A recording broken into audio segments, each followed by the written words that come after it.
आज मैं ये आश्वासन देना चाहता हूं कि भारत की G20 अध्यक्षता इंक्लूसिव, एम्बिशियस, डिसिसिव और एक्शन ओरिएंटेड होगी।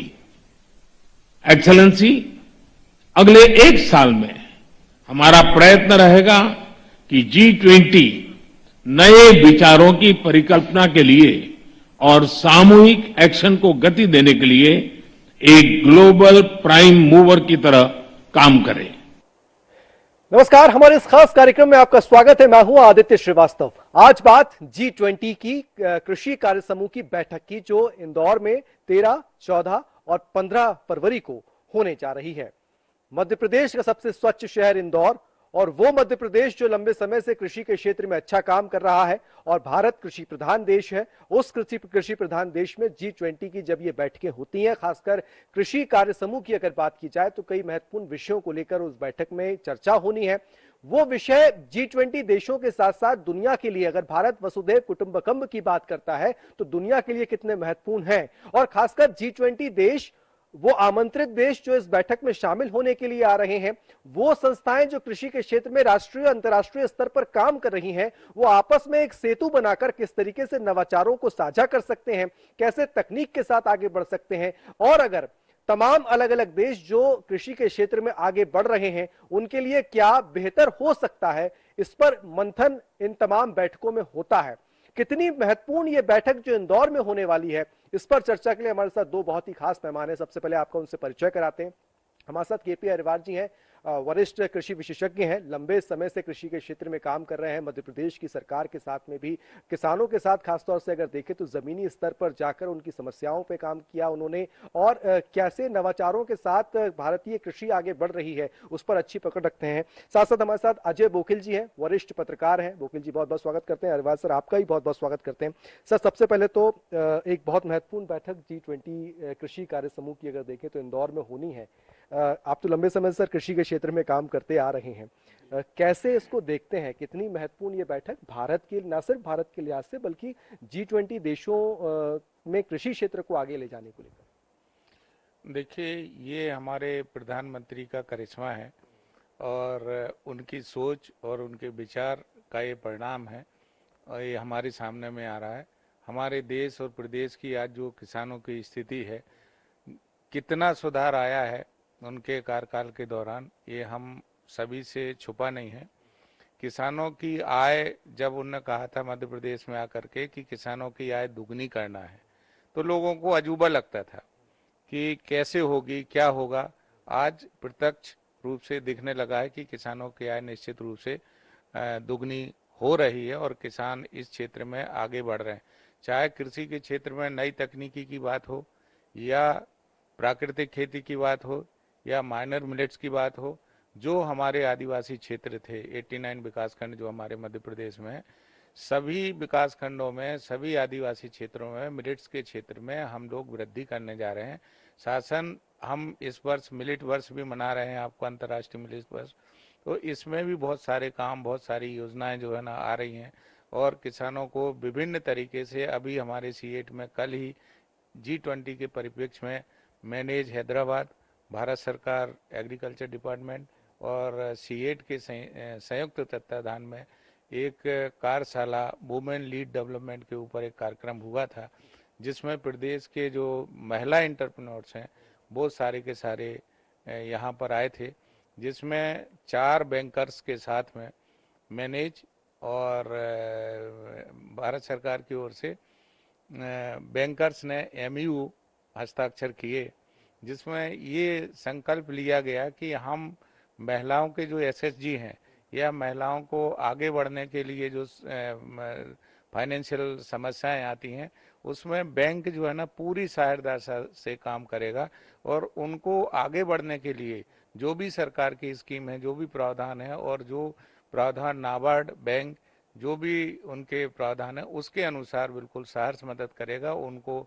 जैसे पहले होता था कि प्रकरण बन गया, चक्कर लगाना पड़ते थे, इन सब बातों का आश्वासन कल हमारी वर्कशॉप में उन लोगों ने दिया है। और पूरे मध्य प्रदेश के जो एंटरप्रेन्योर्स महिलाएं आई थी, और जो इस काम में जुड़े हुए हैं और अपना बिजनेस आगे बढ़ा रहे। कुछ महिलाएं तो ऐसी आई थी जो प्राकृतिक खेती करती हैं और उससे जो है ना प्रोडक्ट स्वयं अपने घर पे समूह बना करके, एफपीओ बना करके खुद कर रही हैं। वो यहाँ पे भी लाए, आंवले का अचार लाए, आंवले के लड्डू लाए, पापड़ लाए और बहुत सारी चीज़ें उन लोगों ने भारत सरकार के जो जॉइंट सेक्रेटरी आए थे उनको दिखाई। तो उनको भी काफ़ी अच्छा लगा कि मध्य प्रदेश एक अग्रणी राज्य के रूप में इस मामले में आगे बढ़ रहा है। और वो यहाँ आश्वस्त करके गए कि भारत सरकार मध्य प्रदेश के लिए जैसा भी यहाँ प्रगति हो रही है, काम यहाँ बहुत अच्छा हो रहा है, इसमें और दिनों दिन तरक्की हो, इसके लिए भारत सरकार पूरी मदद करेगी। उनने 4 प्रोजेक्ट भी बताए हैं कि वित्तीय सहायता महिलाओं को, महिला समूह को कैसे मिले और इसके साथ नई टेक्नोलॉजी विशेषकर आईटी के क्षेत्र में और फाइनेंस के क्षेत्र में आप जितनी भी चीज़ें आप लाओगे हम बिल्कुल सैंक्शन करेंगे। और जो महिलाएं आई थी उनके भी इतने अच्छे रुझान रहे, विशेषकर 22 से लेकर के 29 वर्ष की महिलाओं में जो रुझान देखा गया है मतलब तारीफ काबिल है। मैं भी देख करके दंग रहा कल जब उन लोगों की बातें सुनी कि उनको आगे बढ़ने का इतना शौक है। वो कोई भी चीज़ बता रहे थे, हम लोग तो बोल रहे थे सब सर हम कर लेंगे। तो ऐसी चीज़ें जब सामने में आती हैं तो सरकार का पूरा सपोर्ट है, ऊपर से सोच अच्छी है और आज उसका परिणाम है कि G20 जैसा कार्यक्रम हमारे प्रदेश में होने जा रहा है और एग्रीकल्चर सेक्टर को इतना महत्व दिया जा रहा है। और मध्य प्रदेश की अर्थव्यवस्था तो आप सभी जानते हो कि कृषि आधारित है और अगर कृषि में सुधार आएगा तो मध्य प्रदेश की आर्थिक स्थिति तो संपन्न होगी, साथ ही पूरे देश में जो आज ऑर्गेनिक है, मोदी जी यहाँ पर बोल के गए थे कि पूरे देश का 40% ऑर्गेनिक उत्पाद जो है ना बाहर भेजा जाता है, मध्य प्रदेश का है। तो बड़ा आश्चर्य लगा था उस टाइम पे। और आज जो है ना मेरी समझ से जो है ना अब तो 40% और अब तो हर जिन्स के बारे में जो है ना जा रहा है। और हम लोग 2 तरीके से काम कर रहे हैं, एक तो डोमेस्टिक यूज़ के लिए हम पीजीएस सिस्टम के तहत काम करते हैं और जो बाहर भेजने के लिए वो एपिडा के थ्रू जो एजेंसियां रजिस्टर्ड हैं उनके माध्यम से हम लोग काम कर रहे हैं। आपने पीडीएस सिस्टम की बात की और वो एक सप्लाई चेन पर भी विषय पर चर्चा होनी है। अजय वकील जी, जिस तरीके से केपी अग्रवाल जी बता रहे हैं कि मध्य प्रदेश की तो अर्थव्यवस्था भी कृषि पर काफी कुछ निर्भर होती है और मध्य प्रदेश कृषि के क्षेत्र में कई बड़े कीर्तिमान रचता आया है, पिछले कुछ दिनों में हमने देखा है, कुछ सालों में भी हमने देखा है। और ऐसे में भारत में जिस तरीके से G20 की प्रेसिडेंसी भारत कर रहा है और तमाम अलग अलग विषयों पर भारत में G20 की 200 से ज्यादा ये बैठकें अलग अलग कोने कोने में होनी है, मध्य प्रदेश में कृषि क्षेत्र में होने वाली ये बैठक आपके नजरिए में कितनी महत्वपूर्ण? देखिए, मैं इसको इस तरह देखता हूँ कि जो कृषि को बढ़ावा देने और खाद्य सुरक्षा को लेकर जो अंतर्राष्ट्रीय कार्यक्रम चल रहा है यूनाइटेड नेशंस का, जो 2030 उनका लक्ष्य है कि विश्व में से भूख को खत्म कर देना, उसमें मध्य प्रदेश की भूमिका इससे बढ़ेगी निश्चित रूप से। और जहाँ तक मध्य प्रदेश, अग्रवाल जी ने बताया कि मध्य प्रदेश ने कृषि के क्षेत्र में बहुत ज़्यादा तरक्की की है, कृषि कर्मण अवार्ड पिछले कई सालों से हम भी लोग ले रहे हैं। और इसके अलावा जो कृषि विकास की वृद्धि दर है वो मेरे ख्याल से 11.8% तक मध्य प्रदेश में पहुँच गई है, जो पहले कभी नहीं थी। तो मध्य प्रदेश एक बहुत ताकतवर एग्रीकल्चर स्टेट के रूप में उभर रहा है। सोयाबीन में, दालों में तो हम लोग नंबर 1 हैं। तो ऐसी स्थिति में अगर ये समिट यहाँ हो रही है तो निश्चित रूप से हमारे लिए भी गौरव की बात है और देश के लिए तो है ही। सबसे बड़ी बात यह है कि हम अंतर्राष्ट्रीय स्तर पर भी अपना एक्सपोजर देने जा रहे हैं, ये सबसे बड़ी बात मैं मानता हूँ। क्योंकि ये चिंता केवल हमारी देश की नहीं है, मध्य प्रदेश की नहीं है, ये खाद्य सुरक्षा और सबसे बड़ी जो बात नई बात आ रही है वो क्लाइमेट चेंज के हिसाब से एग्रीकल्चर को बदलना है, जलवायु परिवर्तन के हिसाब से। तो उसमें आगे क्या किया जाए, इसको लेकर के बहुत अंतर्राष्ट्रीय स्तर पर बातचीत हो रही है, रणनीतियाँ बन रही हैं। और G20 भी दरअसल संयुक्त राष्ट्र संघ की एक पूरक एजेंसी के तौर पर देखा जाना चाहिए, क्योंकि इसके भी लगभग 20 सदस्य हैं, 20 बड़े देश, जिनकी टोटल जीडीपी दुनिया भर के 80% तो इन्हीं देशों की है। और अगर यूरोपियन यूनियन का मान लें तो 27 देश तो उनके सदस्य हैं, कुल मिला के 47 देश इसके सदस्य हैं और पूरी अर्थव्यवस्था का बड़ा हिस्सा इनके पास है। तो ये जो मिलकर काम करते हैं, जिसमें भारत भी शामिल है, तो निश्चित न केवल अपने लेवल की दुनिया की बेहतरी के लिए हम लोग कुछ योगदान देने जा रहे हैं, ऐसा मुझे लगता है। जी, जलवायु जिस तरीके से बदल रही है, ना सिर्फ भारत बल्कि दुनिया की जलवायु पर असर हो रहा है, और जलवायु के बदलते दौर में कृषि के पद्धति को भी बदलने पर काम हो रहा है, उस पर भी चर्चाएं बहुत ज्यादा आम है। आपको लगता है कि इस तरीके की बैठकों में, क्योंकि एक विषय भी जलवायु को लेकर भी, बदलती हुई कृषि को लेकर भी इसमें चर्चा होनी है, किस तरीके से तमाम देश अपनी बातें रख सकते हैं? आपका अनुभव क्या कहता है? देखिए, मध्य प्रदेश एक ऐसा प्रदेश है जहाँ 11 एग्रो क्लाइमेटिक जोन है और उसमें विभिन्न तरीके की फसलें होती हैं। आज मध्य प्रदेश शासन फसल विविधीकरण के ऊपर भी कार्यक्रम चला रहा है, स्कीम आई है। तो ये अपने आप में एक महत्वपूर्ण स्थान रखती है और किसानों के लिए बायोडायवर्सिटी के साथ में फसल विविधता, दोनों चीज़ें इस प्रकार से अब आ रही हैं। और इसके साथ ही साथ जो हम लोग जो है ना खाद्य सुरक्षा की बात करते हैं, इसके साथ में बात करते हैं कि अन्न का ऐसा उत्पादन हो जो हमारी हेल्थ को भी कायम रखे, गलत दिशा में हम ना जाए। खाद्य सुरक्षा और पोषण पर भी चर्चा हुई। हाँ, तो पोषण के ऊपर भी बहुत बड़ा प्रोग्राम जो है ना मध्य प्रदेश के अंदर, उसी हिसाब से हम लोग क्रॉपिंग पैटर्न जो है ना परिवर्तन के लिए कार्यक्रम ला रहे हैं और चलाने का पूरा प्रयास कर रहे हैं। तो इसमें जो है ना मुख्य रूप से अगर पोषण की बात करें तो पोषण में माइनर मिलेट्स के जितने भी कोदो, कुटकी, ज्वार, बाजरा, मक्का, ये फसलें ऐसी हैं जो वास्तव में छोटे बच्चे से लेकर बड़ों तक बीमारी को रोकने में एंटीबायोटिक अगर हम बोलें तो अतिशयोक्ति नहीं होगी। अगर इन चीज़ों को फिर से शुरू हो गया, आप देखिए कि पहले के ज़माने में हमारे जो पूर्वज थे इन्हीं चीज़ों को खाते थे और उनको ना तो कोई अस्पताल था, ना कोई ऑपरेशन था, और आयु आपको पता ही है कि 100 तक आराम से जाते थे बिना कुछ किसी बीमारी के। आज आप देख रहे हो बीमारियों का हाल क्या है, क्या क्या हो रहा है। तो इसमें हमारा खान पान जो बिगड़ा है केमिकल के कारण, उसमें सुधार की बहुत आवश्यकता है और शासन और जो हमारे किसान हैं वो भी इस चीज़ को सोच रहे हैं, कर रहे हैं। और आगे आने वाले समय में अगर माइनर मिलेट से जितनी भी फसलें हैं उनको प्रोत्साहन दिया जाएगा तो उसके साथ में देखिए पल्सेस हमारे मध्य प्रदेश में कमी नहीं है, दाल पर्याप्त मात्रा में हमारे पास में, गेहूं की कोई कमी ही नहीं है। 6 बार कृषि कर्मण अवार्ड हम ले चुके। तो अब जो है ना केवल फसल विविधता का जो काम है, फसल परिवर्तन का काम है, उस पर काम होने की आवश्यकता है। पानी आप देख रहे हो कि मध्य प्रदेश में माननीय मुख्यमंत्री जी ने इरिगेशन के पास आपके पास आ रहा हूँ, बहुत महत्वपूर्ण विषय आपने उठाया और वो इरिगेशन पर मध्य प्रदेश ही नहीं बल्कि देश भी काम कर रहा है। जिस तरीके से अहिरवार जी बता रहे हैं कि मिलेट्स को लेकर भारत की एक आह्वान पर आज 2023 वर्ष जो है वो इंटरनेशनल मिलेट्स ईयर के रूप में मनाया जा रहा है। हमने देखा G20 की जो अलग अलग बैठकें हो रही हैं, उन तमाम बैठकों में भी मिलेट्स को लेकर एक अलग कॉर्नर देखने को मिलता है, उसके जो उत्पादों का या उसके व्यंजनों का, और लंच, डिनर और ब्रेकफास्ट तक में हम देख रहे हैं कि मिलेट्स को लेकर बड़ा जोर दिया जा रहा है, वो पकवान चखाए जा रहे हैं उनको। क्या आपको लगता है कि भारत जब वसुधैव कुटुंबकम की बात करता है, Bharat one earth one family और वन फ्यूचर की जब बात करता है, तो भारत मिलेट्स के जरिए दुनिया की सेहत के सुधार में भी एक बड़ा कदम उठा रहा है इस स्टेप के जरिए? निश्चित रूप से देखिए, ऐसा है कि जो दो बातें हैं, एक तो कृषि उत्पादन बढ़ाना और दूसरों लोगों को पौष्टिक खाद्यान्न उपलब्ध कराना, दोनों एक दूसरे से जुड़ी हुई चीज़ें हैं। क्योंकि आप एक ही फसल या एक ही तरह की चीज़ें उगाते जाएंगे, उसकी एक सीमा है और उसके भी अपने गुण दोष दोनों हैं। मिलेट्स की जो बात है, जिसका मोटा अनाज कहते हैं आम भाषा में, वो ये पौष्टिक खाद्यान्न पहले से इस्तेमाल होता रहा हमारे जीवन में।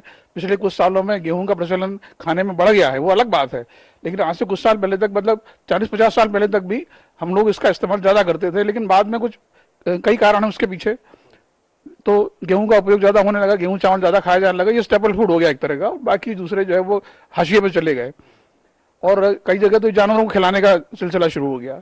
तो ये हम अपनी पुरानी परंपरा पर लौट रहे हैं। दूसरी बात, गेहूं पर आप कितनी निर्भरता रख सकते हैं, उसकी भी एक सीमा, उत्पादन की भी। अभी जो यूक्रेन और रशिया की लड़ाई के बाद हमने देखा कि दुनिया भर में गेहूं की कमी हो गई, यहाँ तक कि हमको भी अपना निर्यात रोकना पड़ा अपने यहाँ की जो खाद्यान्न जो की मांग पूरी करने के लिए। तो निश्चित रूप से जब दूसरी फसलें आगे आएंगी जिनमें पौष्टिक तत्व भी है, क्योंकि आप खाद्यान्न उपलब्ध करा रहे हैं यही पर्याप्त नहीं है, आप लोगों को किस तरह खाद्यान्न उपलब्ध करा रहे हैं ये भी उतना ही महत्वपूर्ण है भुखमरी को रोकने के लिए और आहार, पोषक आहार के लिए। तो इस दृष्टि से जो मिलेट्स हैं ये बहुत बड़े मददगार हो सकते हैं और मिलेट्स का अपना टेस्ट है। ये बात अलग है कि जो बाजार ने एक खास तरह की आदत, बच्चों में खासकर नई पीढ़ी की बात कर रहा हूँ, पिज्जा और तमाम इस जंक फूड की आदत डाल दी है। अगर हम वापस अपने मिलेट्स पे लौटेंगे तो हो सकता है कि हमारे भारतीय खाद्य पदार्थ फिर लोगों को रुचिकर लगने लगे। अरिवा जी, इरिगेशन की बात आप कर रहे थे, मैं सिर्फ मध्य प्रदेश ही नहीं बल्कि पूरे देश के संदर्भ में इसको समझना चाहता हूं आपसे। इरिगेशन के क्षेत्र में हमने देखा है कृषि का रकबा बढ़ाने को लेकर केंद्र की सरकार ने बहुत प्रयास किए हैं और ये तमाम कुछ देशों के लिए एक बहुत बड़ा मैसेज भी है कि बिना आप कृषि का सिंचाई का रकबा बढ़ाए हुए आप कृषि क्षेत्र को आगे नहीं ले जा सकते हैं। क्या भारत की जो इरिगेशन बढ़ाने को लेकर जो नवाचार है, चाहे वो डैम्स के बढ़ाने को डिजिटली करने को काम हुआ या फिर तमाम कैनाल्स जो नहरें हैं उनको और विस्तारित करने पर काम हाल के दिनों में हमने देखने को मिले हैं, ये आपको लगता है ये नवाचार या ये प्रयास भी G20 देशों को सीखने समझने के लिए बहुत महत्वपूर्ण होंगे? बिल्कुल महत्वपूर्ण है। और आपको ध्यान होगा माननीय प्रधानमंत्री जी ने एक नारा दिया था, पर ड्रॉप मोर क्रॉप। उतने शब्दों में कितना गूढ़ रहस्य छुपा हुआ है ये आज किसान समझ रहे हैं। आज मध्य प्रदेश में आप देख लीजिए, ड्रिप का चलन, स्प्रिंकलर का चलन, पाइपलाइन का चलन, रेनगन का चलन कितनी मात्रा में हो रहा है। प्रधानमंत्री कृषि सिंचाई योजना जब से आई है, आप देखो इसमें जो है ना इतने स्प्रिंकलर विभाग की ओर से बांटे गए हैं, ड्रिप बांटे गए हैं, हार्टिकल्चर विभाग से, कृषि विभाग से। तो किसान जो है ना हर तरीके की फसलें इसमें उपयोग कर रहा है। गेहूं में आप फ्लड इरिगेशन देते थे, पहले सीधा पानी छोड़ दिया और चलता था। आज स्प्रिंकलर का उपयोग बहुत मात्रा में होने लगा। किसी भी हार्टिकल्चर की क्रॉप, चाहे वो भटे की फसल हो, टमाटर की फसल हो, मिर्ची का फसल हो, मिर्ची के साथ तो लोग मल्चिंग करके और ड्रिप लगा करके कर रहे हैं और लाखों रुपया कमा रहे हैं। एक एक एकड़ में 5-5 लाख रुपए की प्रॉफिट हो रही है किसान को, मिर्ची जो लगाते हैं। इसी प्रकार से अन्य जो है ना फलदार जैसे तरबूज, खरबूज, ये फसलें भी लोग अब अपने खेतों में करते हैं। पहले की परंपरा ये थी कि नदी किनारे, नालों के किनारे करते थे फसल, परंतु अब प्लेन एरिया में भी लोग ड्रिप लगा करके करते हैं और अच्छा उत्पादन पा रहे हैं। 3-4 महीने के अंदर 3-4 लाख रुपए एक एकड़ से मिल जाए, बहुत बड़ी बात है। तो किसान अपने तरीके से इरिगेशन के बारे में सजग हुआ है। हमारे मुख्यमंत्री जी ने सिंचाई का रकबा पहले कहाँ था, आज हम 60 पार कर गए, 65 पार कर गए। तो इतने डैम बने, बड़ी सिंचाई परियोजना आई, उनसे भी लाभ हुआ है। और इसके साथ छोटे जो कुएं हैं, नलकूप है, छोटी छोटी जो योजनाएं चलती थी उनको भी रिचार्ज करने का मध्य प्रदेश में काम हुआ है। तो पानी की मेरी समझ से अब खेती के लिए वो समस्या नहीं लेकिन है। आत्मनिर्भरता जैसे हम कहते हैं ना, कृषि के क्षेत्र में, सिंचाई के क्षेत्र में आत्मनिर्भरता कैसे होती है, वो भारत ने बताया है कि कैसे राज्य अगर अपने आप को आत्मनिर्भर करते हैं तो भारत पूरा देश अपने आप हो सकता है। और ये तमाम G20 देश के जो प्रतिनिधि यहाँ पर पहुंचेंगे शायद उनके सामने एक बहुत महत्वपूर्ण मॉडल होगा। अजय बोकिल जी, ये कहा जाता है वैश्विक स्तर पर कि कृषि के आत्मनिर्भर जो वहाँ की अर्थव्यवस्था वाले जो देश हैं उनको अगर कृषि के क्षेत्र में अगर और अब आगे काम करना है, अब अगर तकनीक के साथ अगर वो आगे नहीं बढ़ेंगे तो जो उनकी अर्थव्यवस्था कृषि पर निर्भर है कहीं ना कहीं उसको डगमगा भी सकती है। लिहाजा तकनीक पर काम करने की बात अब बहुत ज्यादा हुई। भारत ड्रोन पर काम कर रहा है, ड्रोन के एग्रीकल्चर की तरफ आगे बढ़ चुका है। पर ड्रॉप मोर क्रॉप के जिक्र तो किया ही, लेकिन तकनीक के कई ऐसे स्टार्टअप्स के क्षेत्र भी खुल रहे हैं भारत में कृषि के क्षेत्र में, जो एक अच्छे प्रयोग बता रहे हैं कि कैसे तकनीक के साथ आगे बढ़ा जा सकता है। इस पर चर्चा भी होनी है, इस पर इस G20 बैठक में एक सत्र में चर्चा भी होनी है। कितना महत्वपूर्ण आप इस विषय को मानते हैं? देखिए, बहुत महत्वपूर्ण इसलिए कि जैसे नई नई प्रौद्योगिकी जैसे आ रही, नई टेक्नोलॉजी आ रही है, तो आप उसका इस्तेमाल करेंगे तभी तो आप अपना उत्पादन बढ़ाएंगे। तो अब सवाल एक उत्पादन बढ़ाने जो पारंपरिक तरीके उनकी एक सीमा है जो आप क्रॉस कर चुके हैं। अभी इसमें जो है डिजिटल मिशन भारत सरकार ने शुरू किया है, जिसके अंदर नीति आयोग की रिपोर्ट थी, उसमें उन्होंने कहा कि हम AI का जो आर्टिफिशियल इंटेलिजेंस जो है उसका इस्तेमाल कितना कर सकते हैं इसके अंदर, ताकि लोगों को ज़्यादा कृषि के बारे में अलग अलग तरह की जानकारी, किस तरह की फसलें वो ले सकते हैं, किस ज़मीन में कैसी चीज़ होगी, कैसे सिंचाई मिलेगी, उनको कैसे तकनीकें दूसरी बन सकती हैं, ये सारी चीज़ें उसके माध्यम से उपलब्ध कराई हैं। तो ये जो पूरी समिट है, इसके अंदर जो है वो 4 अलग अलग मुद्दों पर बात हो रही है जहां तक मेरे ख्याल से। एक तो ये कि आप मार्केट एक्सेस कैसे हो, उनके लिए जो बाजार कैसे उपलब्ध कराया जाए। दूसरी बात ये कि जलवायु परिवर्तन के हिसाब से आप फसलों को कैसे बोएं, कैसे फसलें लें, कहीं कम पानी, कहीं पर्याप्त है, कहीं कम भी पानी है, तो कम पानी में कैसी फसल ली जा सकती है, कहीं गर्मी ज्यादा है, कहीं ठंड ज्यादा है। तो अलग अलग क्लाइमेट, जैसे अहिवार जी ने कहा कि मध्य प्रदेश में क्लाइमेटिक 11 क्लाइमेटिक जोन है, तो ये भी मेरे लिए नहीं जानकारी थी। तो पूरे देश में तो ये बहुत ही अलग अलग तरीके से हो रहा है। बाकी देशों की बात करें तो और विस्तार से ये चीज हो जाती है। तो जलवायु परिवर्तन की जो चुनौतियां पूरे विश्व के सामने हैं, उसके अनुरूप कृषि का आगे विकास कैसे हो, उसको हम कैसे आगे बढ़ाएं, सारी जो कवायद है इसी के लिए हो रही है ना। सर, भारत तो वो देश है, जलवायु की अगर बात करें तो कई तरह की जलवायु भारत में देखने को मिलती है। लेकिन कई देश G20 की जो इस बैठकों में आ रहे हैं, वहां पर जलवायु भी बड़ी एक बहुत बड़ी चुनौती है। ठंडी ठंड पड़ रही है या फिर बर्फ ही बर्फ है या फिर एकदम गर्म है। उनके सामने तो जलवायु की एक बहुत बड़ी चुनौती है। ऐसे में ये बैठक उनके लिए कितनी महत्वपूर्ण होगी? उनके लिए सबसे बड़ी बात तो ये है कि ये बैठक में जब हमारे जो एग्री क्लाइमेट जोन है इसके संबंध में जब बताया जाएगा तो उनको बहुत बड़ा आश्चर्य होगा, क्योंकि उनके यहाँ क्लाइमेट एक जैसा है पूरे वर्ष भर। और यहाँ जो है ना पूरे वर्ष में 4 प्रकार का चेंज होता है अपने यहाँ। अलग अलग ऋतुएं जो है ना 4 प्रकार से जो है आते, 4 मैं तो 4 कह रहा हूँ, 6 प्रकार से होता है वैसे।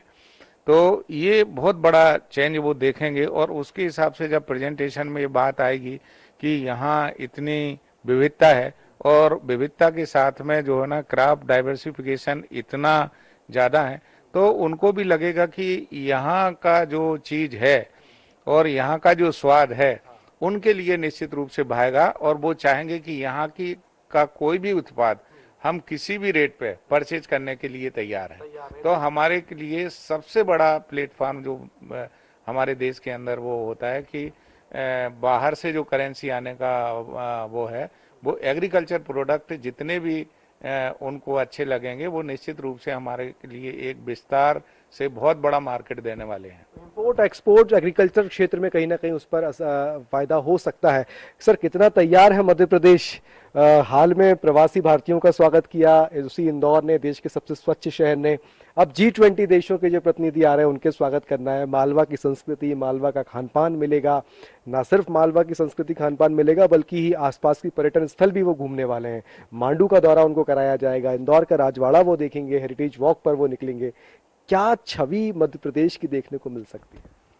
सबसे पहले तो मैं एक बात कहूँ, मध्य प्रदेश का गेहूँ विदेशों में सीहोर गेहूं के नाम से बिकता है। एक बहुत दिलचस्प कहानी बीच में सामने आई थी कि हमने देखा कि पाकिस्तान में आटे की कमी है, तो अमेरिका में भी एक संकट इस तरह का पैदा हुआ और जो उत्तर पश्चिम भारतीय हैं उनके सामने सवाल खड़ा हो गया कि भैया वो क्या करें। वहाँ अमेरिका में शायद वो ड्यूरम गेहूं बिकता है, तो वहाँ लोगों ने बताया, बीच में एक स्टोरी आई थी अखबार में कि साहब भारतीयों के सामने भी आटे का संकट खड़ा हो गया। भारत सरकार ने निर्यात और उस पर प्रतिबंध लगाया, वो अपने देश के हित के हिसाब से लगाया था, लेकिन उनकी समस्या दूसरी हो गई थी कि मध्य प्रदेश का गेहूं उनको नहीं मिल पा रहा था। गेहूं तो मिल रहा था, और गेहूं मध्य प्रदेश के गेहूं का जो स्वाद है, जो सीहोर गेहूं नाम से बिकता है, वो बात दूसरे में नहीं है। तो ये हमारे लिए बहुत गौरव की बात है। अब दूसरी बात आपने जो पर्यटन की कही, तो निश्चित रूप से जो बाहर के लोग आ रहे हैं, जो प्रवासी भारतीय सम्मेलन में भी लोग गए, और इंदौर का तो आतिथ्य पूरी दुनिया में जाना पहचाना है। कई लोगों ने व्यक्तिगत संबंध बन गए जिनके यहाँ लोग रुके थे, जिन्होंने अपने खुद होम की जो व्यवस्था। हाँ, मतलब जो एक औपचारिक किसी कार्यक्रम में जाना और कार्यक्रम अटेंड कर लेना अलग बात है, लेकिन कई वहाँ के इंदौर वासियों ने अपने घरों पर बाहर के अतिथियों को रुकवाया, तो वो उनकी उस आतिथ्य की याददाश्त अपने साथ लेके गए हैं। तो उनके अपने निजी रिश्ते भी बन गए हैं इस तरह से।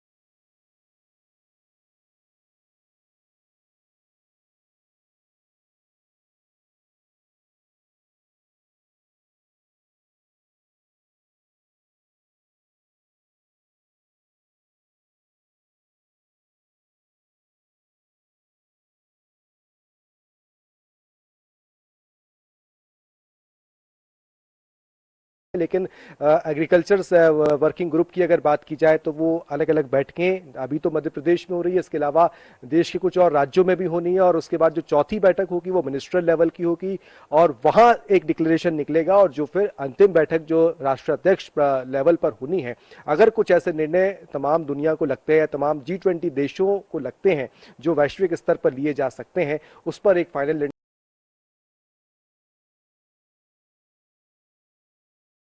देश है, खासतौर से जो देश है भारत हमारा, वहां पर कृषि को लेकर जब दुनिया के G20 देशों के जो लोग जो हैं वो आए और वहां पर कृषि को लेकर जब बात करें तो उसमें भारत के नवाचार ना हो, ये हो नहीं सकता। भारत के इनिशिएटिव्स, भारत की नीतियां जो कृषि को लेकर अपनाई जा रही हैं उस पर चर्चा ना हो, ये हो नहीं सकता। लिहाजा मध्य प्रदेश में ये बैठक होना अपने आप में बहुत महत्वपूर्ण है।